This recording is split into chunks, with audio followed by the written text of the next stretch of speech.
welcome students. Hope you're all doing good. Let us just recall what we learned in the previous class. So first we looked into the basic operations. So what are the four basic operations we saw in the previous class? It is addition, subtraction, multiplication and division. And next we looked into the order of operations. In order of operations we saw about BIDMAS and solved few problems. Okay, and next we moved on to the estimation of numbers. In estimation of numbers we saw how to round off numbers. Okay, so this is what we learned in previous class. So in this class we'll be learning about whole numbers. Okay, in whole numbers we'll be learning about facts on natural and whole numbers, properties of whole numbers and problems related to whole numbers. Okay, so what are the topics we are going to discuss in today's class? We'll be learning about whole numbers. In whole numbers we'll be looking into the facts on natural and whole numbers, and then the properties of whole numbers, and then we'll be solving few problems. Okay, so first we'll be looking into what are whole numbers. Okay, the collection of counting numbers 0, 1, 2, 3, which goes on, is called whole numbers. Okay, and it is denoted by capital W. So what are whole numbers? It is a collection of counting numbers. Whole numbers generally starts from 0 and then comes the 1 followed by 2, 3, it goes on till infinity. Okay, such numbers are called as whole numbers. So what are whole numbers? They are the basic counting numbers. And whole numbers includes the natural numbers and positive integers, okay, along with 0. So you would have already learnt in your previous classes about whole numbers and natural numbers. So we'll just do a small recap of what are natural numbers. So if this collection does not include 0, then the collection 1, 2, 3 are called as natural numbers. Okay, so what are natural numbers? The numbers except 0 are called as natural numbers, and it is denoted by capital N. Okay, whole numbers starts from 0 and continues till infinity, whereas natural numbers starts from 1 and continues till infinity. Okay, so whole numbers include natural numbers that begin from 1 onwards, and it also includes positive integers along with zeros. Okay, so from this figure you can see that all natural numbers are whole numbers. Okay, so in whole numbers there is no fractional or decimal part. Okay, whole numbers are generally represented as a positive integer. There won't be any fractional number, decimal part and even negative numbers in whole numbers. Okay, for example, you could see that 5, 49, 980 are all collections of positive integers, and these numbers are called as whole numbers. So what are whole numbers? Whole numbers are generally the collection of counting numbers which starts from 0 and goes on till infinity. Okay, now we'll recall the facts on natural and whole numbers. Okay, so the smallest natural number is 1. Natural numbers generally starts from 1, right? So the smallest natural number is 1, and the smallest whole number is 0. Similarly, whole number starts from 0 and goes on till infinity, right? So the smallest whole number is represented as 0. Okay, now every number has a successor. The number that comes just after the given number is its successor. So what is successor? You would have already learned in the first chapter. So what is a successor? When 1 is added to a number, you will be getting the successor. Okay, the number next to the specified number is known as successor. So every number has a successor, and the number that comes just after the given number is called as successor. Okay, and the fourth one is every number as a predecessor. The number 1 has a predecessor in W, namely 0, but it has no predecessor in natural numbers. So the number 0 has no predecessor in whole numbers. Got it, students? So what is given is every number has a predecessor. So similarly, what is a predecessor? You would have learned in the first chapter. So when 1 is subtracted from the given number, it is known as predecessor. So let us take an example, the number 1. So what is the predecessor of number 1? When 1 is subtracted from 1, you'll be getting it as 0. The number before the given number. What is the number given before 1? It is 0, right? So the predecessor of 1 is 0. Similarly, let us take an example 0. So what is the predecessor of 0? We don't have any number before 0, right? So generally whole number starts from 0. So 0 does not have a predecessor. That is what given over here. The number 1 has a predecessor in whole numbers. Okay, for example, when you take the number 1, it has a predecessor 0. Okay, and 0 is a whole number.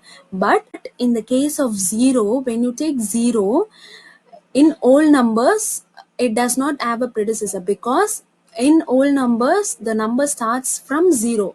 So there won't be any number before 0 in whole numbers. Okay. Next is, there is an order to numbers. By comparing the two given numbers, the large of the two can be identified. Okay. So what is given here?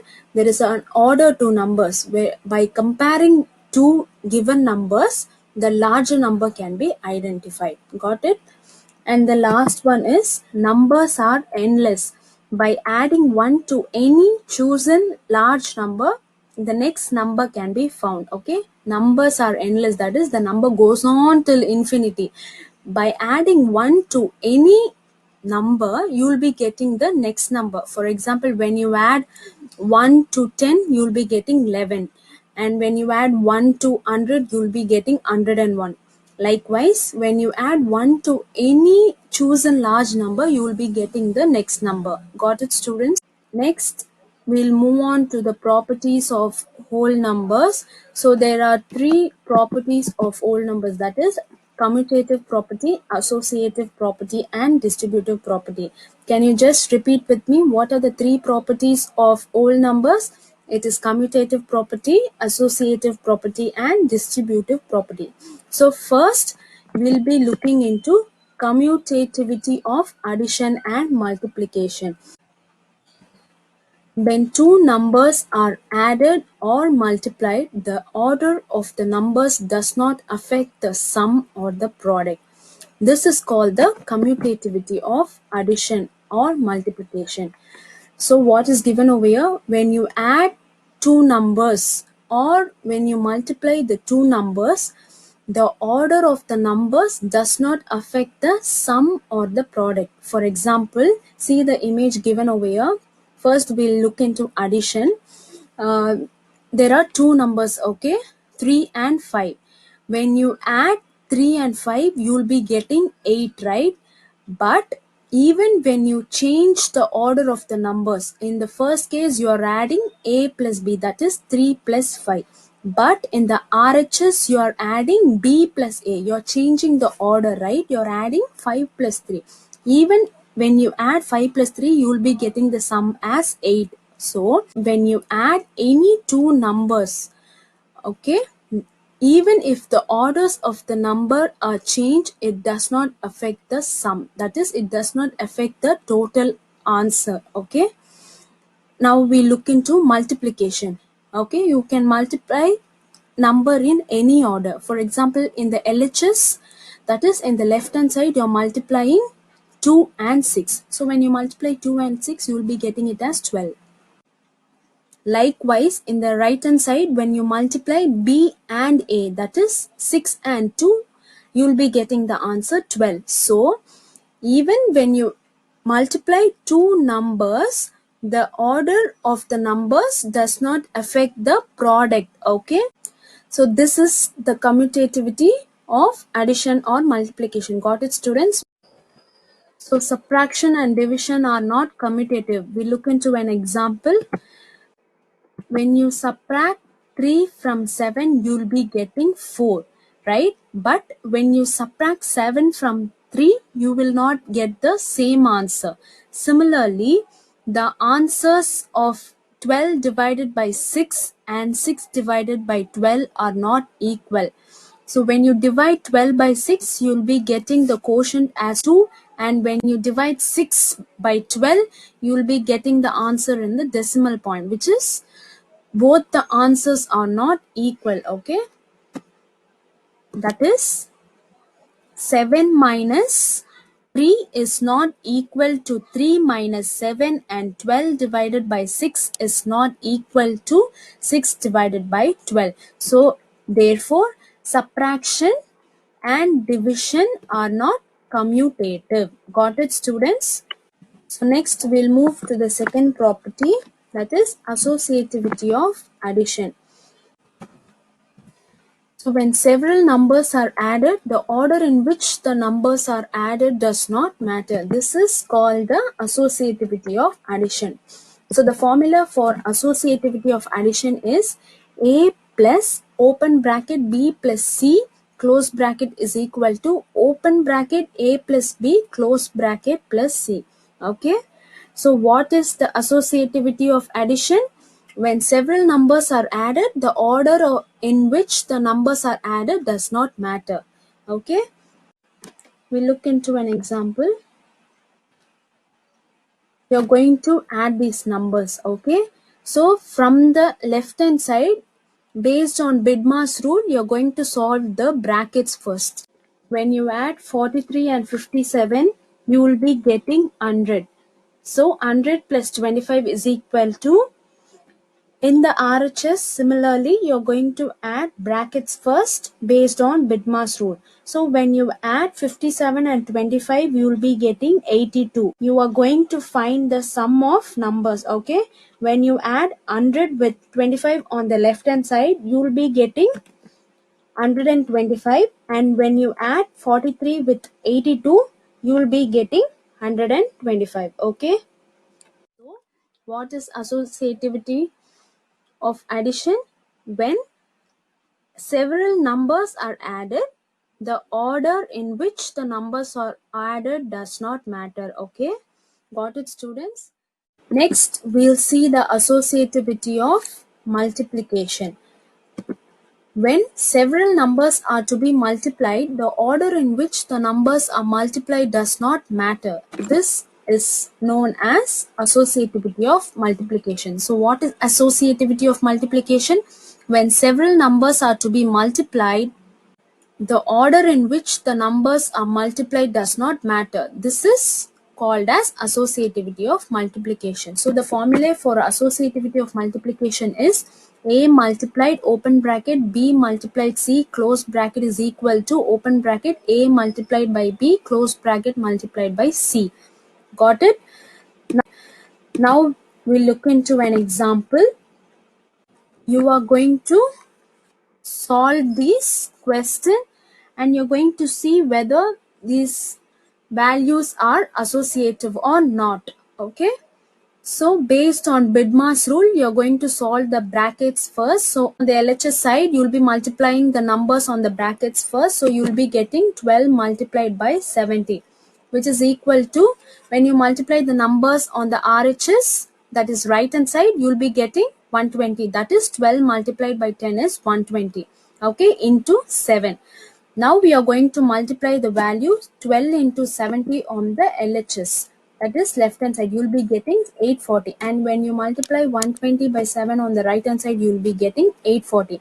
You could see that both the values on the left hand side and on the right hand side are equal. So the associativity property of addition and multiplication are equal. That is, associativity property satisfies on addition and multiplication.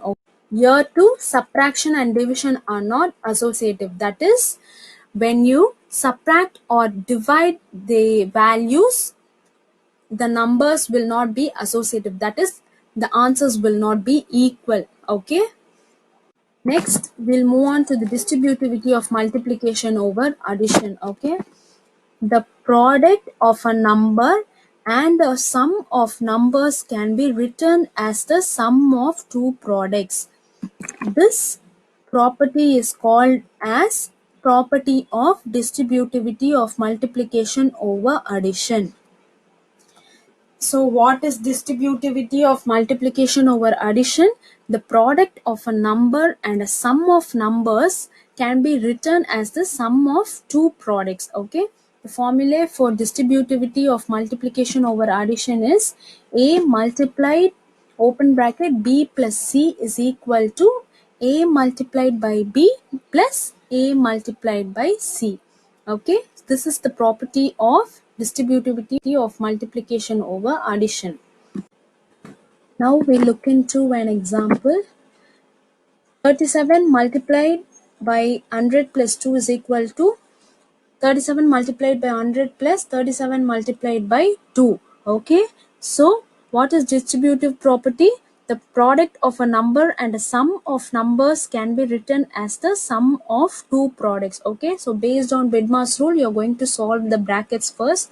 So from the left hand side, so when you add numbers on the bracket, that is 100 plus 2, you will be getting 102, that is 102. Okay, you're going to multiply the numbers on the brackets on the RHS, that is right hand side. So when you multiply 37 by 100, you will be getting 3700, plus when you multiply 37 by 2, you will be getting 74. Now on the left hand side, you're going to multiply the value. When you multiply 37 by 102, you will be getting 3774. And on the right hand side, when you add 3700 plus 74, you will be getting 3774. That is, both the answers are equal. So the product of a number, okay, the product of a number and a sum of numbers can be written as sum of two products. Okay, got it, students? Can you see here the product of a number is represented as a sum of two numbers? So this property is known as the distributive property of multiplication over addition. Next is the distributivity of multiplication over subtraction. The product of a number and a number got by subtraction can be written as the difference of two products. Okay, so this property is called as property of distributivity of multiplication over subtraction. So what is distributivity of multiplication over subtraction? The product of a number and the number got by subtraction can be written as the difference. So what is difference? It is nothing but the subtraction. Okay, it can be written as the subtraction of two numbers. So the formula for distributivity of multiplication over subtraction is A multiplied by B minus C is equal to A multiplied by B minus A multiplied by C. Now we'll solve an example. 37 multiplied by 100 minus 2 is equal to 37 multiplied by 100 minus 37 multiplied by 2. So based on Bidmar's rule, you're going to solve the numbers on the brackets first. So from the left hand side, when you solve the numbers on the brackets first, you'll be getting 37 multiplied by 98. That is 100 minus 2 is 98 is equal to, when you multiply the numbers on the brackets on the right hand side, you will be getting 37 multiplied by 100 as 3700 minus 37 multiplied by 2 is 74. Okay, so when you multiply 37 by 98, you will be getting 3626, and when you subtract 74 from 3700, you will be getting 3626. Got it, students? So from this, what do you observe? The product of a number is represented as the difference got by the two products. Okay, that is the difference got by two products, 37 multiplied by 100 and 37 multiplied by 2. Got it, students? So this property is known as distributivity of multiplication over subtraction. So distributivity property is a very useful property to group numbers in a convenient way. It is to be noted that addition does not contribute over multiplication. For example, 10 plus 10 multiplied by 5 is equal to 60. Okay, so you're going to solve the brackets first. That is 10 multiplied by 5, you'll be getting 50, and when you add 50 to 10, you'll be getting 60. And when you add 10 plus 10 multiplied by 10 plus 5, you'll be getting 300. That is 10 plus 10 is equal to 20, and when you add 10 plus 5 is equal to 15. So 20 multiplied by 15, you'll be getting 300. So which is not equal. Okay, therefore addition does not distribute over multiplication. Got it, students? Only multiplication distributes over addition and subtraction. Next, we'll move on to the identity for addition and multiplication. So when 0 is added to any number, we get the same number. Similarly, when we multiply any number by 1, we get the same number. So 0 is called the additive identity and 1 is called the multiplicative identity for whole numbers. Okay. So when we add 0 to any number, we get the same number. Okay. Similarly, when we multiply any number with 1, we'll be getting the same number. So 0 is called the additive identity and 1 is called the multiplicative identity. Now we'll see few examples. When you add 0 with 9, you'll be getting the answer 9, which is the same number. Okay, this is called the additive identity since 0 is known as additive identity. Similarly, when you add 17 to 0, you'll be getting the same number, that is 17. This is also a additive identity. But when you multiply 1 with 11, you'll be getting the same number 11. Okay, this is known as multiplicative identity. Since you're using multiplication over here, we call this as multiplicative, and the identity for multiplicative is 1. So we call this as multiplicative identity. Okay, we'll see another example. When we multiply 55 by 1, we'll be getting the same answer 55. Since when we multiply any number by 1, we'll be getting the same answer. So this is also the multiplicative identity. Got it, students? When 0 is added to any number, we get the same number. Similarly, when we multiply any number by 1, we'll be getting the same number. Therefore, 0 is called the additive identity and 1 is called the multiplicative identity for whole numbers. Okay. Now we'll see few notes based on whole numbers. So the first one is when we add or multiply any two natural numbers, we get a natural number. Okay. For example, when you add 6 and 8, you'll be getting 14. So 6 is a natural number and 8 is a natural number. So when you add any two natural numbers, the answer you get is also a natural number, 14. Okay, so when you add 6 and 8, you'll be getting 14. So 14 is a natural number. Similarly, when you multiply 4 and 5, you'll be getting 20, which is also a natural number. Okay, 4 and 5 are natural numbers. So when you multiply any two natural numbers, the answer you get is also a natural number.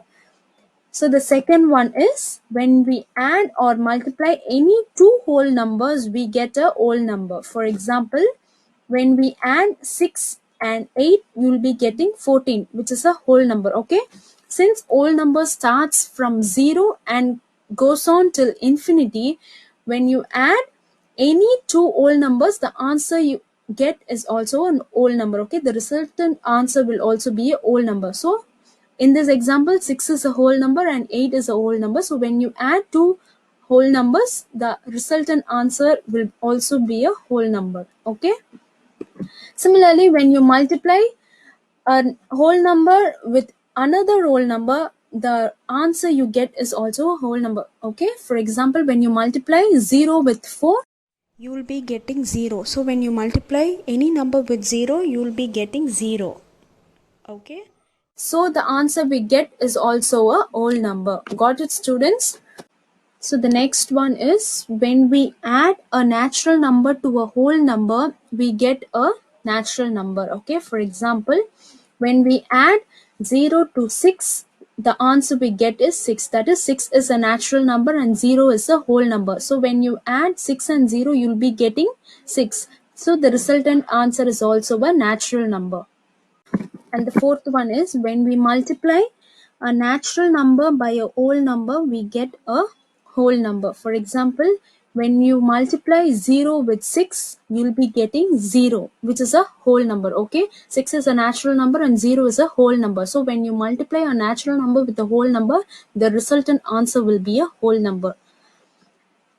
And the fifth one is, any number multiplied by 0 gives 0. For example, 0 multiplied by 85 is 0. Okay, and 0 is a whole number. Got it, students? Any number, let it be any number, 1000 multiplied by 0 or 1 lakh multiplied by 0. When you multiply any number with 0, the resultant answer will be a 0. Okay, and the last note is, division by 0 is not defined. For example, when you divide 85 by 0, the answer you get is infinity, that is not defined. So there are totally 6 notes based on whole numbers. Now we look into problems. Today we'll be solving exercise number 1.5. There are totally 4 sums. The first 2 sums, that is the fill in the blanks and the true or false, I have attached in the worksheets at the end, and I am going to solve from sum number 3. That is, I'm going to solve sums 3 and 4. Okay, so the sum number 3 is, name the property being illustrated in each of the cases given below. So the first one is, 75 plus 34 is equal to 34 plus 75. It is very clear that A plus B is equal to B plus A. So what is the property which holds A plus B is equal to B plus A formulae? It is commutativity of addition. Okay. And the second one is,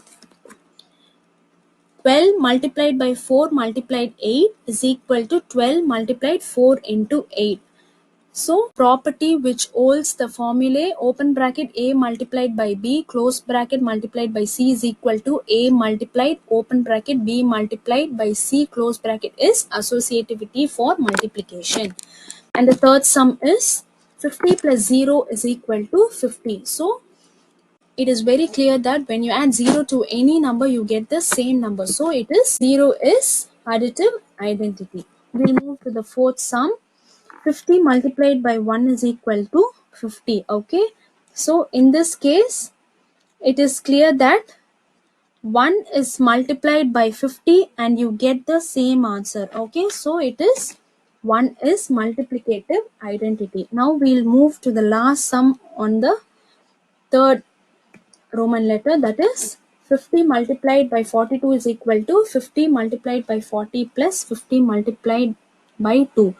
So it is very clear that it is distributive of multiplication over addition. That is, the product of a number and sum of numbers can be written as sum of two products. Okay, so this is the distributive of multiplication over addition. Got it, students? Next, we'll move on to the fourth sum. Use the properties of whole numbers and simplify. So by using the properties of whole numbers, you're going to simplify the problems. Okay, so the first one is 50 multiplied by 102. So it is very clear that the formula for this sum is A into B. So by commutativity of multiplication. So the formula for commutativity of multiplication is A into B is equal to B into A. So when you take LHS, you're going to multiply 50 by 102. So when you multiply 50 and 102, the answer you'll be getting is 5100. Similarly, in RHS, you're going to multiply 102 and 50. That is B into A. When you multiply 102 and 50, you'll be getting 5100. So it is very clear that LHS is equal to RHS. Therefore, the total answer is 5100. Got it, students? So next we'll move on to the second sum. 500 multiplied by 689 minus 500 multiplied by 89. So from the question, it is very clear that it is in the format A multiplied by B minus A multiplied by B. Okay. So by property of distributivity of multiplication over subtraction, A multiplied by B minus C is equal to A multiplied by B minus A multiplied by C. So in the question, the right hand side part is given. So first we'll find out the right hand side, that is 500 multiplied by 689 minus 500 multiplied by 89. Okay, so when you multiply 500 by 689, you'll be getting 3,44,500 minus when you multiply 500 by 89, you'll be getting 44,500. So when you subtract 44,500 from 3,44,500, you will get the answer 3 lakh. So when we move to the left hand side, it is in the format A multiplied by B minus C. So 500 minus, what is B in the question? It is 689 minus, and what is C in the question? It is 89. Okay, so when you subtract the numbers from the brackets first, you will be getting 600. Okay, so when you multiply 500 by 600, you'll be getting 3 lakhs. So it is very clear that LHS is equal to RHS. Okay, therefore 500 into 689 minus 500 into 89 is equal to 500 into 689 minus 89 is equal to 3 lakhs. Got it, student? Next, we'll move on to the third sum. 4 multiplied by 132 into 25. So by associativity of multiplication, so the formula for associativity of multiplication is A multiplied by open bracket B into C close bracket is equal to open bracket A multiplied by B close bracket into C. So first I'll take the LHS, okay, left hand side. So I'm going to represent the number through formula, okay. So 4 multiplied open bracket 132 into 25. So by using the BIDMAS rule, you're going to solve the numbers in the brackets first. So when you multiply 132 into 25, you'll be getting 3,300. Okay. So when you multiply 4 and 3,300, you'll be getting 13,200. Now I'm going to move to the right hand side part. Okay.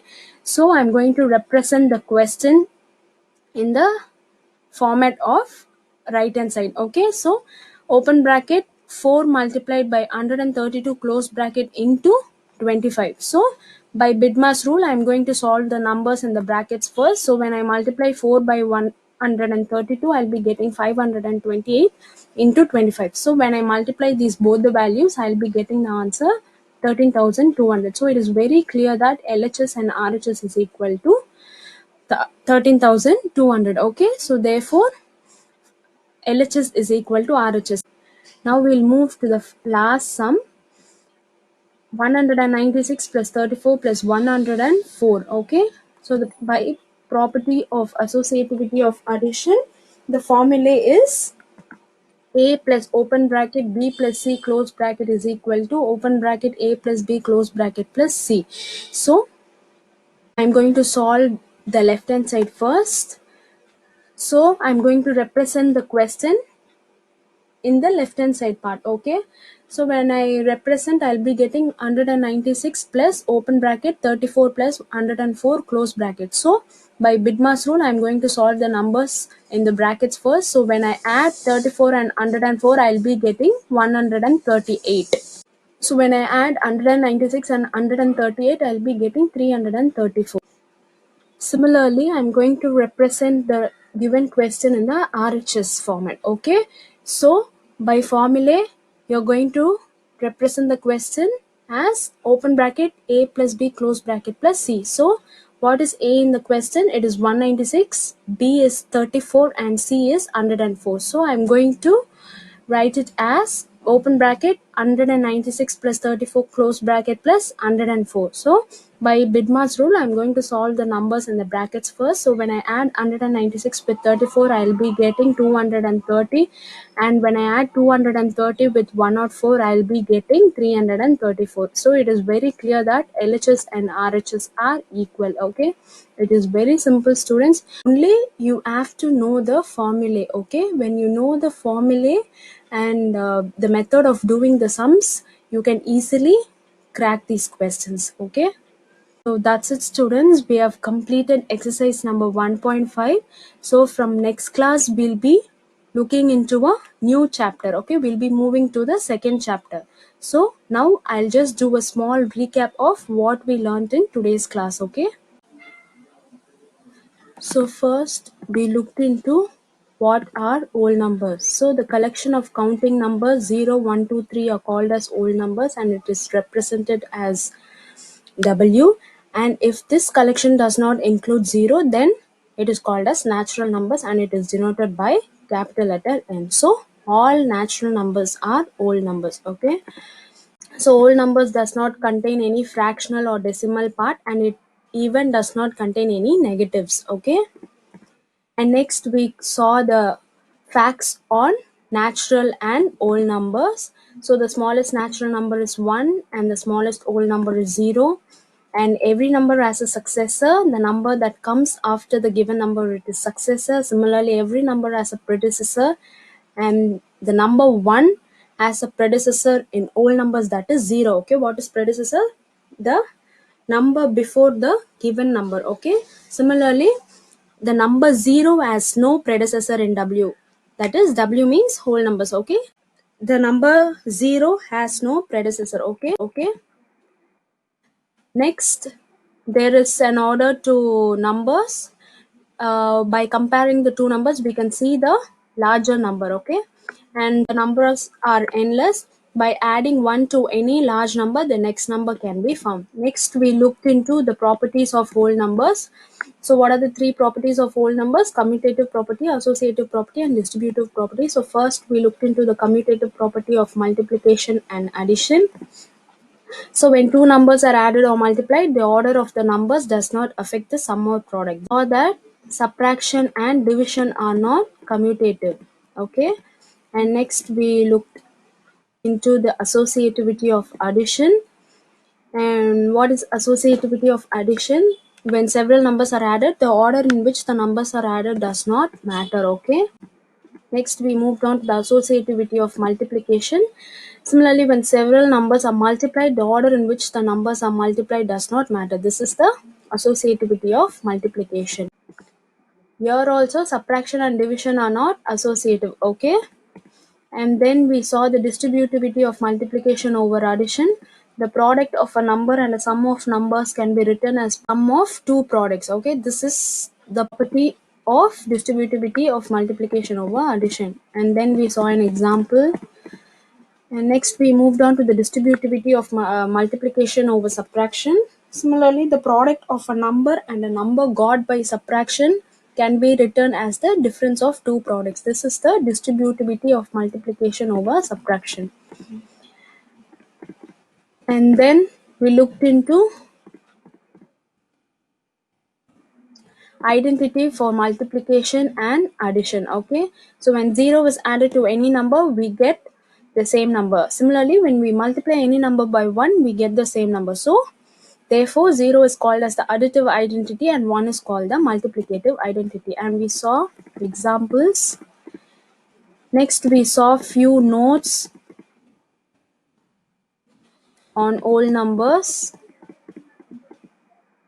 And at last we saw problems on whole numbers. Okay, we solved exercise number 1.5. So that's it, students. Now it's time for question and answer. So the first question is, name the three properties of whole numbers. So what are the three properties of whole numbers? It is commutative property, associative property, and distributive property. Very good. And the second one is, what is the additive and multiplicative identity for whole numbers?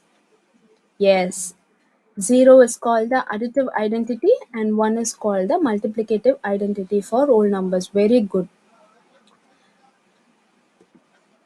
So I have attached the worksheets. Kindly write it